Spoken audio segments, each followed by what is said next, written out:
Sextou e a live começou. O Papo de Espírita, a sua live diária, nessa sexta-feira, completa mais um dia com a sua participação, com a sua vibração, com todos nós, encarnados e encarnados, buscando aprender o Evangelho do Cristo, nosso Senhor, junto, obviamente, da visão espiritual da doutrina espírita, que amplia o conhecimento que Jesus trouxe para todos nós, para nos auto-aprimorar, para alcançarmos aquela grande mensagem que ele disse: sede perfeitos como o vosso Pai Celestial é. Bom, agora, antes de continuar, vamos fazer a oração que ele mesmo nos ensinou e que é uma oração completíssima. Pai nosso que estais nos céus, santificado seja o vosso nome. Venha a nós o vosso reino, seja feita a vossa vontade, assim na terra como nos céus. O pão nosso de cada dia nos dai hoje. Perdoai nossas ofensas, assim como nós perdoamos a quem nos tem ofendido. E não nos deixeis cair em tentação, mas livrai-nos do mal. Amém. Quero aproveitar a oportunidade de mandar um beijo no coração e, logicamente, um beijo bem profundo para minha amada esposa Márcia, que também nos assiste agora, ao vivo, participando conosco, ela que é nossa companheira já há praticamente uma década, graças a Deus. Bom, meus queridos amigos e irmãos, você que sabe, você que participa conosco, você sabe que a Papo de Espírita é uma live cujo objetivo maior é trazer os ensinamentos de Jesus, as mensagens do Cristo à luz da doutrina espírita. Lembrando sempre que na nossa compreensão não existe o Evangelho espírita, e sim um manual de interpretação do Evangelho de Jesus numa ótica espiritual, como é o caso da doutrina espírita, trouxe o terceiro livro da decodificação. Kardec escreveu junto com os Espíritos o Evangelho segundo o Espiritismo. E se você ler a introdução da obra, você vai concordar comigo. Claro, não é obrigado a concordar, pode até comentar aí: eu estou vendo o Evangelho aqui, eu penso assim, eu penso assado, pode dizer. Mas na nossa compreensão, lendo a introdução da obra, a gente percebe o cuidado que esse estudioso fantástico chamado Allan Kardec, até então Hipólito Leon Denis Arrivaio, só com o conhecimento da doutrina espírita que ele recuperou aquele nome que ele teve quando foi sacerdote druida. Mas veja, Kardec faz questão de mostrar e cita as passagens do Evangelho em cada lugar para você acompanhar. Agora ele traz o quê? Vamos dizer o termo popular, o plus, o algo mais, a lente que a doutrina espírita traz como a terceira revelação da vontade de Deus, a primeira Moisés, a segunda Jesus e a terceira Kardec, tirando o véu, Como ele diz mesmo no prefácio do Evangelho, os Espíritos do Senhor, como ele vem se espalhando pelo mundo todo, pelo planeta, como a comando do Cristo, para nos levantar o véu daquelas questões que a gente ainda não entendia. E você sabe, Kardec também fala isso no Evangelho, a importância da doutrina espírita como uma chave, como ele diz, Jesus, Emmanuel cita isso, inclusive. Jesus é a porta, o Espiritismo é a chave. E por quê? Porque a porta para a elevação, o caminho da verdade da vida é Jesus. É o modelo de mestre para nós. No entanto, muitas vezes nós precisamos de olhar mais profundamente, ir além da letra e, digamos assim, fazer como a gente faz com a cebola, com descasque, e aprofundando. A cada leitura, se você observar, a gente vai cada vez mais aprender um pouco mais. Hoje, eu quero ler com vocês uma mensagem que está no Evangelho segundo o Espiritismo, que é a virtude. A virtude é do espírito Madeleine François Nicolas, Paris, 1863. Veja que é uma mensagem que veio antes do lançamento do Evangelho. O Evangelho segundo o Espiritismo é de 1864. Como a gente sabe da história do Espiritismo, Kardec meio que se isolou, Kardec lançou o Livro dos Espíritos, em contato permanente com que ele ia na casa, principalmente da família Baudin e dos médios de todo lugar que ele recebia mensagem. Mas o Livro dos Médios, na comunicação, que foi o segundo livro, ele também fez essa comunicação mais direta, pegando mensagens, fazendo aquele chamado controle universal, Não aceitavam a verdade que não tivesse sido espalhada no mundo, em vários locais e vários autores diferentes. No entanto, boa noite, querida Rita. No entanto, Kardec, quando vai fazer o Evangelho, ele se isolou, porque ele precisava de uma concentração maior, digamos assim, do ponto de vista da psicosfera do ambiente, e foi orientado pelo Espírito da Verdade, o Espírito de Verdade, a, digamos assim, se isolar um pouco mais para poder elaborar esse livro fantástico chamado Evangelho segundo o Espiritismo. Nesse Evangelho, ele reúne várias, ele faz comentários, traz mensagens diversas de vários espíritos, inclusive do próprio Espírito de Verdade. Ele traz 4 no capítulo 6, que é o Cristo Consolador, mas também ele traz outras mensagens que vieram antes, né, do próprio lançamento do Evangelho, como é esse caso agora, que a gente vai ler. A virtude, olha que interessante, ele diz assim: a virtude, no seu grau mais elevado, abrange o conjunto de todas as qualidades essenciais que constituem o homem de bem. Ser bom, caridoso, trabalhador, sóbrio, modesto, são qualidades do homem virtuoso.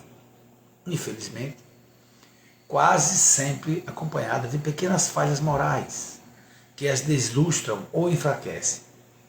Aquele que faz alarde de sua virtude não é virtuoso, pois falta a principal qualidade, que é a modéstia, e sobre o vício mais oposto, o orgulho. A virtude, realmente digna desse nome, não gosta de se exibir. Temos de adivinhá-la, mas ela se esconde na sombra, foge da admiração das multidões. Olha, antes de passar aqui o exemplo que o nosso querido espírito, né, Nicolas, trouxe para nós queremos trazer e lembrar do Chico Xavier, né, que na música do Nando Cordel dizia assim, né, quando elogiou, ele não viu, né, na música diz assim, que Chico Xavier tem essa mania, ele não parava para observar elogio, ele queria trabalhar. Se alguém elogiar ele meio que desviava do caminho, mudava de assunto, saía. Era uma coisa que ele tinha essa disciplina, né? Tinha e tem, né? Porque o Chico tanto eu quanto vocês, somos espíritos imortais. Mas continuando, ele cita aqui São Vicente de Paulo, que disse era virtuoso. O digno cura de Arnes era virtuoso, e assim muitos outros poucos conhecidos do mundo, mas conhecidos de Deus. Todos esses homens de bem ignoravam que eram virtuosos, deixavam-se levar pela corrente de suas santas inspirações e praticavam bem com absoluto desinteresse, completo esquecimento de si mesmo. Lembrando aquilo que Jesus fala no Evangelho, que a mão direita, que a mão esquerda não veja o que faz a mão direita, ou seja, que a gente não divulgue o bem que a gente realiza, principalmente, não só para não se envaidecer, como também para não humilhar quem recebe o bem, né? A bondade que a gente faz. Por exemplo, você vai doar uma cesta básica para alguém. Você vai precisar doar essa cesta básica, vai dizer para quem doou, vai divulgar onde fez, mesmo que você não deve fazer isso, né? Está divulgando o bem que faz. Nem pode também para não humilhar o outro. Mas a não ser, e aí a gente não pode esquecer disso, que você divulgue, porque você está fazendo uma campanha de arrecadação de cestas básicas para um determinado local, como é o caso, por exemplo, do nosso querido Ronaldo Guedes, esse grande trabalhador espírita, o cara que digamos assim, me encaminhou para o espiritismo. Eu devo ter essa dívida nessa encarnação com o Ronaldo Guedes. Através da sua amizade foi que eu entrei na doutrina espírita. Então, Ronaldo Guedes ele tem um trabalho que mensalmente ele leva cestas básicas para lugares diferentes, né? E ele faz realmente, ele convida os amigos a participarem, né? Isso é diferente, ele está arregimentando pessoas que praticam a caridade coletivamente, mas ele não está se divulgando, ele não sai por dizendo que é o que faz. É diferente. Mas continuando aqui, o que é que ele diz? Para essa virtude, assim compreendida e praticada, eu vos convido, meus filhos. Para essa virtude realmente cristã e verdadeiramente espírita, eu vos convido a consagrar-se, mas afastai dos vossos corações o sentimento do orgulho, da vaidade, do amor próprio, que deslustram sempre as mais belas qualidades. Não imiteis esse homem que se apresenta como modelo e se gaba das próprias qualidades. Olha que coisa interessante, né? Para a gente não querer seguir aquelas pessoas que costumam se divulgar como o bonzinho. A gente encontra aqui lá alguém que faz assim, mas a gente, na verdade, ao invés de criticar e julgar, a gente tem mais que orar pela pessoa para que ela desperte para essa falha de comportamento, como eu posso ter, como você pode ter, né? Aliás, Jesus diz muito bem para a gente, né? Quem tiver sem pecado, que atire a primeira pedra. Se a gente olhar direitinho, eu particularmente não pego nem na pedra, imagina tirar a pedra. Mas vamos lá, é um esforço, viu? Não estou dizendo que consigo sempre ficar na vigilância de não falar, não criticar, não julgar. Não, eu ainda cometo essa falha, mas tenho consciência disso. Por isso que diariamente eu fico atento ao que eu faço para ver se eu melhoro, né? E a minha amiga Rita está dizendo ali, verdade, está nos acompanhando. E Rita, inclusive, que também é apresentadora do Papo Espírita, né? Amanhã vai ser com ela, né? A Rita vai estar aí presente conosco às 22 horas. Eu faço de sexta-feira com o Gustavo, né? Nosso querido amigo Gustavo, que era de Junqueira, agora está em Minas Gerais. deve estar com algum problema de internet que não pôde comparecer, mas o Gustavo é meu parceiro de live. Mas continuando. Então, o que ele diz aqui? Olha que coisa interessante. Não imiteis esse homem, eu falei isso, né? Que se dava as qualidades para todos os ouvidos tolerantes, quase sempre. Né? Essa virtude esconde uma infinidade de pequenas torpezas e odiosas fraquezas. Ou seja, aquela pessoa que se apresenta como muito bonzinho, muito certo, muito aquilo, não no sentido prático, que isso é importante, mas no sentido da divulgação, normalmente esconde muitas coisas erradas que a pessoa ainda tem, que ainda não parou para perceber, ou se percebeu ainda não se esforçou para corrigir. O homem que se exalta a si mesmo, que eleva status à sua própria virtude, em princípio, aniquila por essa razão todos os méritos que efetivamente podia ter. E é o que direi, né? E que direi daquele cujo valor se reduz para ser o que não é? Repare só. Aquele que tem um valor, se dá um valor assim assado, quando na verdade ele nem é isso. Então, por exemplo, aquela pessoa, não, eu sou, por exemplo, tolerante, mas vivo criticando todo mundo, reclamando das pessoas. Então, é pior ainda. Quando você divulga uma virtude que você tem, pede mérito está divulgando, mas pior é quando você nem a virtude tem, como o Espírito nos fala aqui.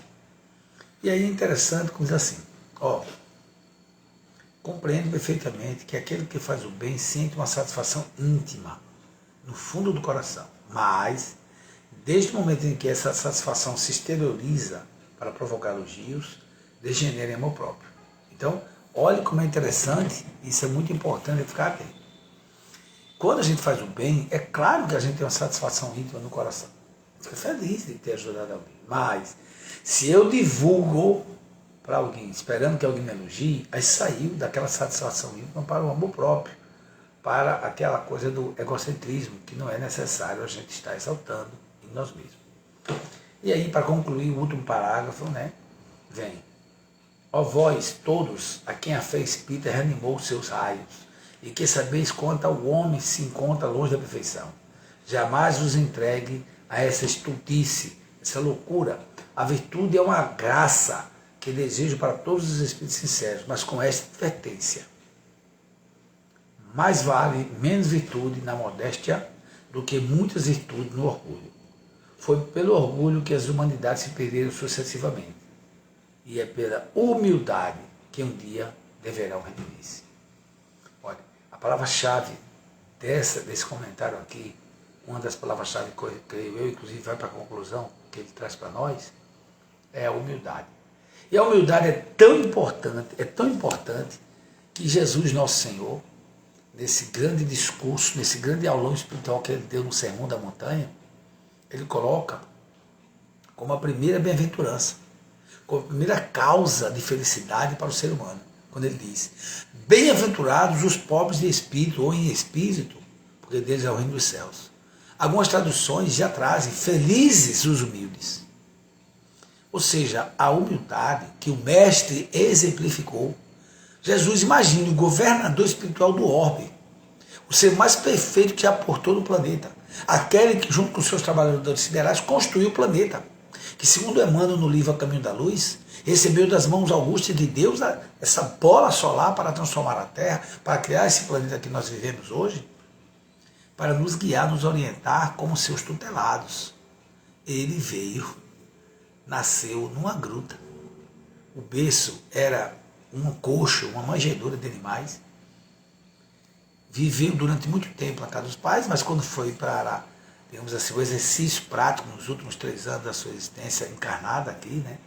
Jesus começou com 30 e desencarnou aos 33, ele viveu de favor na casa de Simão Pedro. E quando não dormia nas estradas, né? Quando ele saía para pregar com os seus discípulos. E a gente sabe que ele, em determinado momento do Evangelho, ele diz que o Filho do Homem nem tem uma pedra para encostar a cabeça. Ou seja, ele mesmo veio dar o exemplo de desapego dos bens materiais, da desnecessidade de estar se exaltando o tempo todo. A vida dele, o exemplo de Jesus, a verdade da vida dele é ele mesmo, não precisa nem divulgar. Tanto é que Jesus não escreveu nada, né? Foram registrados pelos evangelistas, né? E, obviamente, muitos registros ficaram no mundo espiritual, que vieram depois através de Chico Xavier, em vários livros fantásticos, como é o caso, por exemplo, de Boa Nova, que narra 30 episódios fantásticos, digamos assim, dos bastidores do Evangelho, que às vezes a gente nem sabe o que aconteceu, porque o Novo Testamento, como ele está escrito, como ele está redigido, ele traz algumas coisas importantes, muitas coisas importantes, na verdade, mas ele não traz detalhes que a gente encontra lá na Boa Nova, né, que já quando a humanidade poderia, né, porque também Jesus disse que a revelação veio acontecer, ele contra a nossa evolução. Né? Quando ele promete um novo Consolador, que é a doutrina espírita, ele diz que esse Consolador, como está no Evangelho de João, que ele cita, esse Consolador traria, olha como é interessante para a gente, não apenas recordaria o que ele tinha dito, mas traria coisas novas, revelaria coisas novas para nós. E aí, no momento próprio, a gente começa então a abrir mais a mente e perceber. Agora, tem coisas que Jesus disse, como é o caso do Sermão do Monte, né? Exaltado com todo o seu valor pelo próprio Mahatma Gandhi, esse grande espírito servidor do Cristo, que veio para libertar, ajudar ainda a se libertar do jugo da Inglaterra, né? Da exploração, de forma pacífica, mais resistente, mais ativa, proativa, confiante. Ele disse que se todos os livros se perdessem no planeta, mas se ficasse preservado o Sermão do Monte, não havia perdido nada, a humanidade poderia recomeçar. Olha que interessante, né? Como ele é profundo, né, no Sermão do Monte. E nós sabemos que a humildade é a base de tudo. Então que nós possamos nos esforçar, logicamente que nós estamos pregando aqui algo fora do comum, não nós sabemos, cada um de nós sabemos no nosso dia a dia, o quanto de humildade a gente tem ou não, o quanto de orgulho tem ou não. Mas sem se julgar, sem se criticar, sem se justificar, fazendo como diz Joana de Ângeles, o ser consciente não se culpa, não se justifica, se transforma. Então eu sei que estou errado em determinado comportamento, eu me esforço para me transformar. Isso é muito mais importante de que eu ficar arrumando desculpa, justificando ou mesmo me culpando. O que vale é o passo adiante que eu dou. O passo que eu dei no lugar, estou marcando o passo. O passo que eu dei no passado serve apenas para me orientar se acertei ou errei, para basear daqui para frente. O mais importante é o passo que eu dou no presente, porque ele prepara o meu futuro. Tá bom? Pensemos um pouco sobre isso, vamos cada vez mais confiar em Deus, nos esforçar para seguir Jesus e desejo a todos vocês um final de noite maravilhoso, um sábado, um domingo tranquilo de paz e de trabalho, né? Obrigado, Rita, querida. Rita sempre estimulando. Rita, inclusive, minha parceira de evangelização durante 3 anos e meio na Casa da Caridade. Passamos 3 anos e meio evangelizando jovens da periferia. Aprendemos muito. Na verdade, os jovens eram verdadeiros professores da gente, né? A gente levava o evangelho, tinha ensinação de peça, tinha música, tinha tudo. É fantástico. É um registro agora pela Rita, né? Pela sua presença aí. Então, façamos a oração final através da poesia, da chamada Adoro essa Poesia. Eu queria até ter escrito, mas não é minha. Foi o Chico Xavier que trouxe da nossa querida Alta de Souza a mensagem fraterna, que diz assim: meu irmão, tuas preces mais singelas são ouvidas no espaço limitado, mas sei que às vezes choras consternado ao silêncio da força que interpela. Volve ao teu templo abandonado, a mais alta de todas as capelas, e as respostas mais lúcidas e belas hão de trazer-te alegre e deslumbrado. Ouve o teu coração em cada prece, Deus responde em ti mesmo e te esclarece, com a força eterna da consolação. Compreenderás a dor que te domina, pela linguagem pura e peregrina da voz de Deus em luz de redenção. Paz, amor e luz com Jesus. Fui!